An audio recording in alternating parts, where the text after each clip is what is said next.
Hello viewers, welcome to my YouTube channel Tailor Blogs থেকে জানাই আন্তরিক শুভেচ্ছা।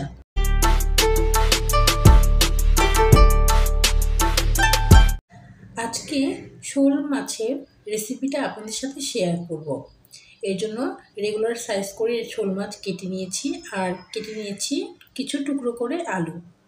প্রথমে শোল মাছে সামান্য পরিমাণ লবণ আর হলুদের গুঁড়ো দিয়ে মাছগুলোকে ভালোভাবে মেখে নিব। ভালোভাবে মেখে একটু রেখে দিব। এরপর কড়াইতে তেল গরম হলে এতে আমি মেখে রাখা মাছগুলো ভেজে নিব।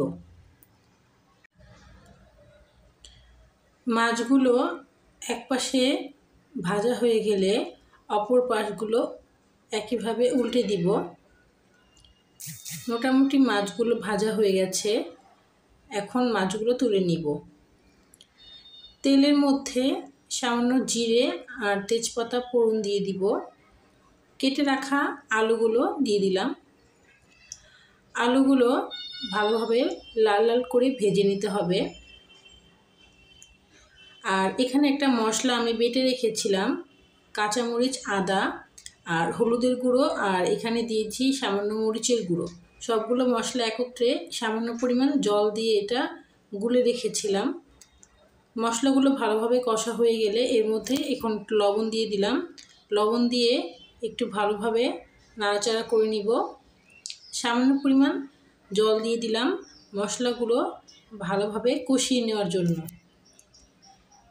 কাঁচা মশলাগুলো ভাজা হয়ে গেলে একটু জল দিয়ে নেড়ে বাটনাটা ভালোভাবে কষে যায়।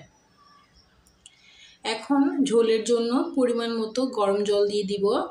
আর আমি প্রায় সময় রান্নার ক্ষেত্রে গরম জল ব্যবহার করি, এতে ঝোলের টেস্টটা ভালো হয়।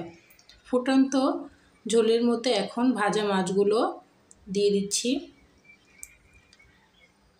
সামান্য পরিমাণ একটু নেড়ে দিলাম আর ঢাকনা দিয়ে এখন একটু ঢেকে দিব।